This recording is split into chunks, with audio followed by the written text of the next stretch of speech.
I was raised here in the South. I grew up watching Drag Race with my mom, actually. I don't even know why I'm crying.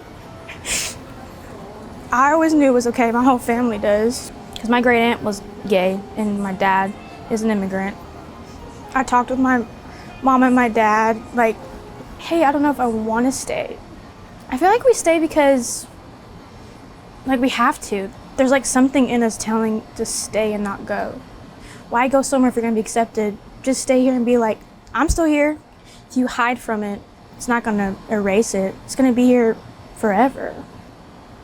My name is Quavarius Brown. I'm from Union City, Tennessee, and I go by they, them. It's a very conservative, small town. It's made up by factories and a lot of cornfields. It doesn't know anything other than traditional nuclear type of lifestyle. I grew up with my grandparents, my brothers. I kind of grew up religious. My uncle's a deacon, but I always felt that I didn't feel safe. I was a very flamboyant person growing up, just naturally. And of course, my skin color. I had to deal with the bullying and the racism and the homophobia from not only, my classmates, but from my family members, especially in middle school and fifth grade. I felt like I didn't have anybody, so I became very reserved. I started writing because I feel like that was the only way for me to get my feelings out. Being queer and being Black, having to deal with things like people wouldn't want to sit by me on the bus. When you feel like you don't have anybody and you don't have anybody to protect you, you live in your mind and be more creative. And when I decided to go to school in Memphis, I think it really pivoted my life significantly. I decided to study journalism and communications. It made me appreciate and find more of a self-love for myself. It allowed me to meet so many people and to discover so many different communities and to get their perspectives. Even if I'm not here, Memphis will always be a home because it's a great city with great people in it. I think it would be very ignorant and dishonest of me to say that Memphis don't have a crime problem, but that's just a symptom of a bigger issue, poverty and military occupation. I think it has to do with anti-Blackness. As a journalist, I have spoke to the mayor of Elaine, Arkansas. She said something that was so profound that it kind of changed my outlook on everything. She said, poverty is profitable. The real war is, it's a class war. In the South, environmental racism has affected these in our communities for generations. South Memphis has always been a place where big companies come and for decades has caused havoc on the community. Elon Musk came in and opened up XAI secretly and having the city sign NDAs.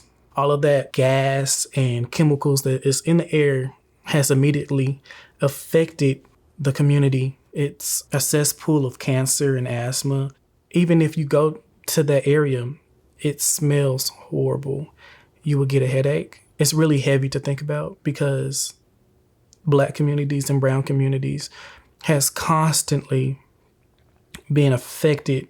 And when we fight back, we are labeled as aggressors.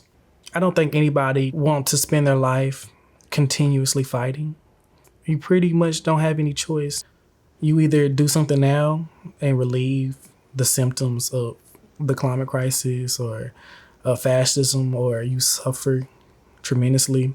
And queer people, Black and brown people will be the first ones and experience the brunt of that violence. I think the South is labeled as a land full of ignorant conservatives and don't realize that the South is so diverse.